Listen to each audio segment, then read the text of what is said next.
玉帝化身想了想，笑道：哈，此事也不难解决，可以先带他去宾阁受审，让他入个天兵天将之列，而后他就必须遵守天规天条。若敢冒犯瑶池仙子，直接乱雷劈掉修为，贬下凡间不就是了？你这人怎的如此歹毒？听闻此言，地上躺着的卞庄哆嗦了一下，睁开眼睛瞪着玉帝的化身。那几名天将却是眼前一亮，各自笑着向前走去，温声问卞庄：想不想加入天庭序列呀？玉帝化身见状略微摇头，飘然入内。刚才的那句话呀，不过是吓一吓外面的这个人罢了，只是一心爱慕前来投奔天庭，赖在东天门前不走，也罪不至此，让他受一些皮肉之苦也就算了。天庭虽然缺兵少将，却也不缺这般一看就是哪家洪荒势力的娇惯子弟。不过话又说回来啊，刚才那几名天将查都不查一下他的身份令牌，就直接把他给放入内了。每个人各扣300年功德俸禄。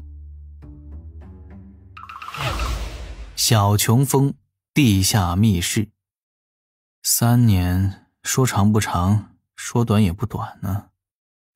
李长寿嘀咕了一句，在袖口中的宝囊翻找一阵，取出了一摞布帛。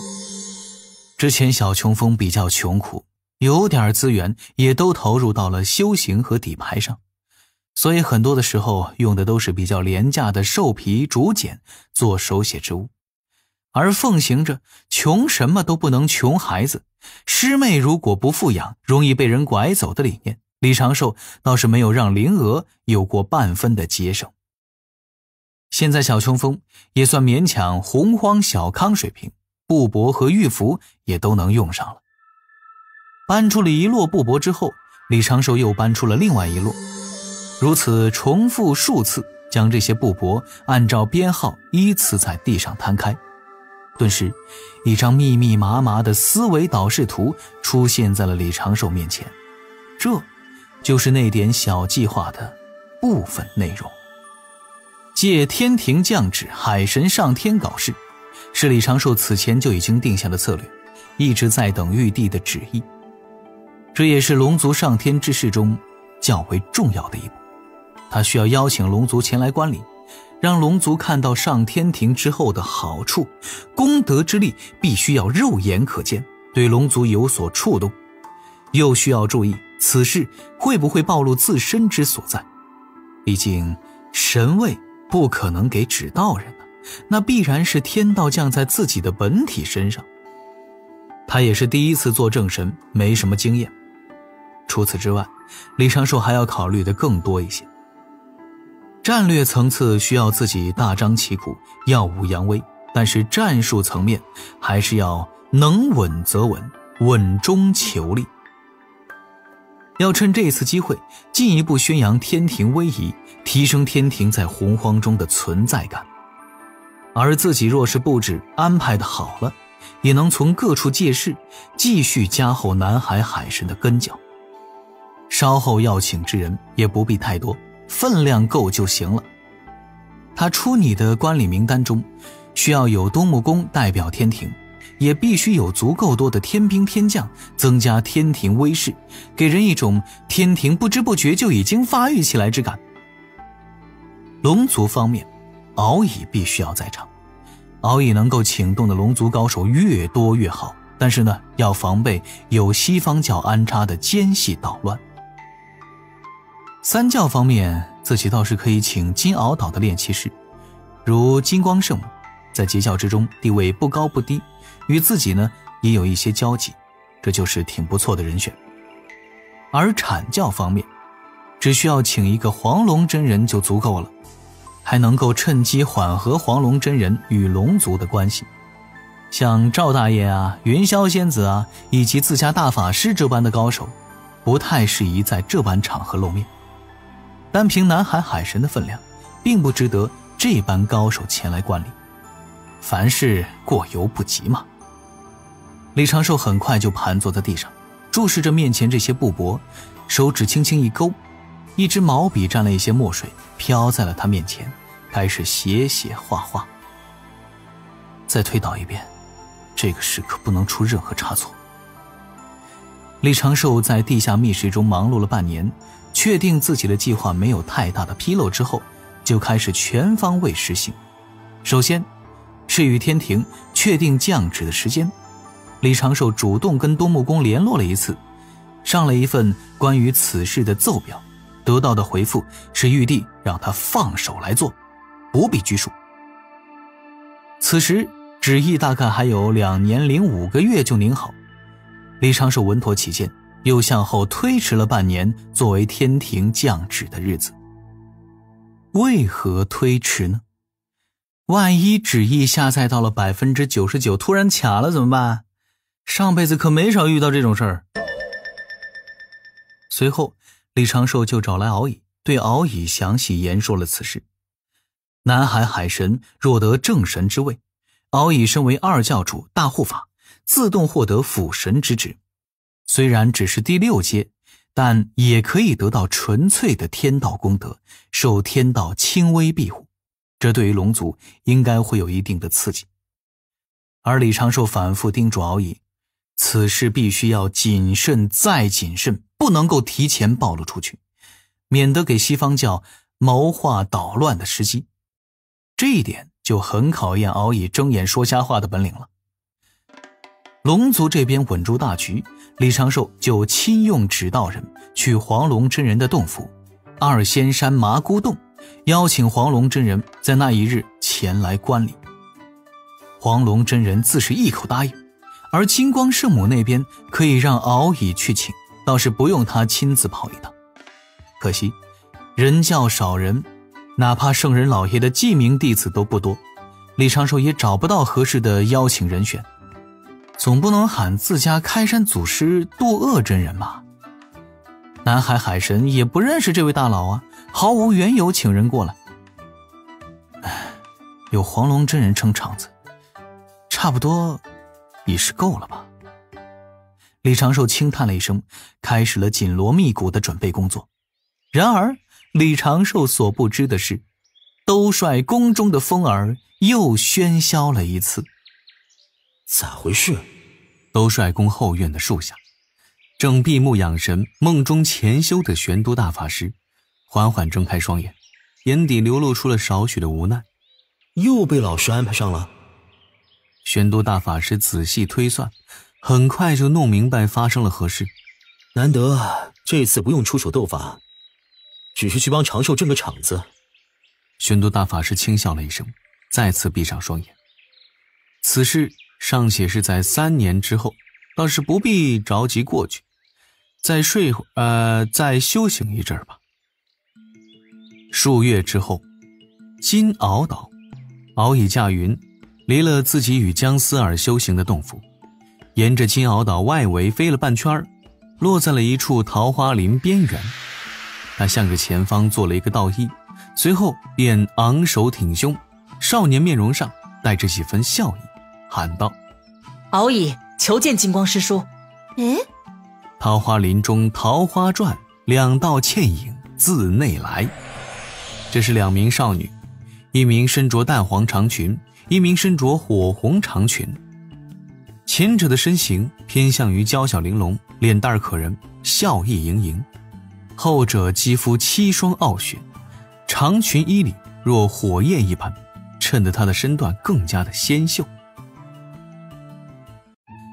敖乙心底回忆了一下，认出了后者是谁，忙道：敖乙拜见金光师叔，见过火灵师姐。火灵圣母轻声问：这是？金光圣母笑道：这是乌云仙的弟子东海龙宫2太子敖乙，失礼了。火灵圣母含笑点头，对着敖乙做了一个道揖。敖乙再次还礼，礼数上自然不能有什么差池。金光圣母问道：敖乙有什么要事？你可从未来过我这边呢。敖乙笑道：是这般，2年后仲夏月初9，南海海神教要做一场海神大典，弟子也是海神教享香火之人。我家教主哥哥想请截教仙人前去观礼。本是想请赵公明师叔，但这般海神教之小事，劳烦赵公明师叔未免小题大做。故此教主让我来请金光师叔，看您是否有时间过去一趟。只是这般，那我答应了便是。啊，对了，火灵姐姐，你可要一同去？那海神可不是一般人物，这次刚好与你引荐，他是人教中人，与咱们截教几位大弟子交好，自身见识非凡，说话也很好听呢。那火灵圣母温婉一笑，柔声道：左右无事，我便陪师叔走这一趟吧。叫我妹妹，师叔都喊老了许多。好好好，妹妹。一旁的敖乙眨眨眼，也知道这两位关系不错，各论各的。确定了两位圣母会去，敖乙又说了详细的日期地址，就告辞驾云离开。敖乙自然知晓火灵圣母入门较早，更是截教首徒多宝道人的亲传弟子，理应算是截教3代的大师姐。某种意义上来说，圣人亲传徒孙比金光圣母这般2代非亲传弟子的分量还要更重一些。多了一位圣母前去观礼，此事要立刻通知教主哥哥。敖乙驾云回了自己在金鳌岛的洞府，见自己夫人姜思儿还在熟睡，也就在床榻打坐，开始与教主哥哥神念交流。片刻之后，火灵圣母。小琼峰地下密室中，李长寿沉吟几声，自觉问题不大。截教这些圣母之中，火灵圣母和金光圣母排名自然是靠后一些，一个或是2个前来都不会有太大的影响。截教宾客已经确定，龙族那边前几日也给了回信，黄龙真人是自己通知的，观礼团也算大体定下了。为了减少引来西方打乱的可能，李长寿和敖乙对外公布的就是海神教大典，而非是海神册封大典。借着这个由头，海神教也可以光明正大的在安水城之南、南海之滨大兴土木，建造一个巨大的会场。届时会有众多凡人汇聚于此，见证这一重要时刻。如今海神教已经有正式庙宇2万余座，信众无算，能影响到南赡部洲西南部的大片区域。李长寿一个命令能够调动的人力物力绝对不容小觑。李长寿这一次并没有发动自己的教众来做苦力，而是用海神教储备的财物聘请了大量的凡俗工匠，以力驱使。这些工匠也都是干劲儿十足，工程进展十分的迅速。这刚半年的功夫，大典会场已经是初具雏形。海神教本身的香火收入十分的可观，除去维持海神教正常运转，给众神使庙祝的赏赐，大部分财物都被李长寿安排人散给了海神教范围内的穷苦凡人。他不需要这份财支撑自己修行，如此也能了断一部分香火功德的因果。熊寨神使大部分都赶来了安水城，各自忙碌海神交代下的任务。龙族常驻海神教的真龙护法也没有闲着，他们负责疏通水路，搞一些水利设施，且保证这3年安水城风调雨顺。如此，天时地利人和齐备，这一场大典就这般紧锣密鼓且有条不紊地筹备了起来。李长寿自己更是没闲着，除去按时给灵娥讲道，偶尔为有情悬崖解惑，时不时地斗一下小师叔之外，他暂停了炼丹炼制阵基，全面备战册封大典。成为天庭正神是他先生之中较为关键的一步，跳出今后的封神大劫，赚到更多的天道功德，离着兜率宫更近，得天道老爷的庇护。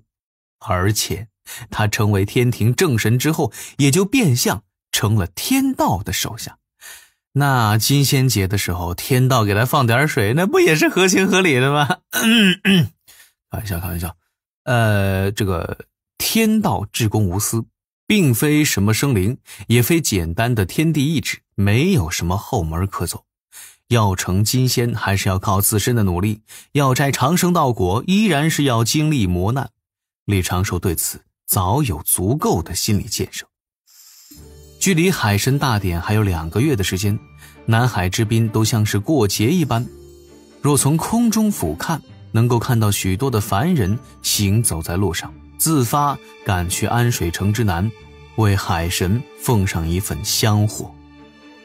大典会场准备妥当，一座高台屹立于南海海岸，一大片土地被划作了上百个区域，各处都增设了栏杆阻拦物，防止凡人太多产生踩踏事件。天庭方面准备妥当，东木公此时已经拿到了那一份旨意，带着数万名天兵就在南天门附近等候，只等5月初9的午时闪亮登场。这次天兵出场方式主要思路就是炫酷，为此李长寿还设计了几套不同的光效战阵。另外还有月老为首的天庭贺喜团，一群老神仙会下凡贺喜。龙族这边呢，准备大致稳妥，四海龙宫观礼团已经是备齐，由四海龙宫4位太子领队，汇聚龙族长老、护法等300高手，以及数千仙兵作为仪仗。除却四海龙王之外，众龙尽皆不知这一次海神大典会发生何事，而这一次也主要是表演给他们看。其他的观礼宾客也基本没什么问题了。为什么说基本呢？李长寿对这一点也有些无奈。当日敖乙去请金光圣母的时候，火灵圣母也在旁边，顺便就一起请了。可是后面不知是金光圣母主动请了旁人，还是火灵圣母对谁言说了此事，截教那边预计会有数十名仙人一同来凑热闹。李长寿还真是低估了这2位圣母在截教的号召力，尤其是对男仙的影响力。关于这一次大典的防卫工作，李长寿也是花了不少的心思。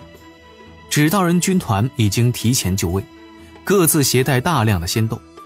熊寨神使也组成了2个特殊的巡逻队，当天负责维持周边的秩序。他们还在李长寿的指点下搞了一个伪都天神煞小阵，纯粹是为了吓唬人。就是之前李长寿所构想的我来组成头部系列，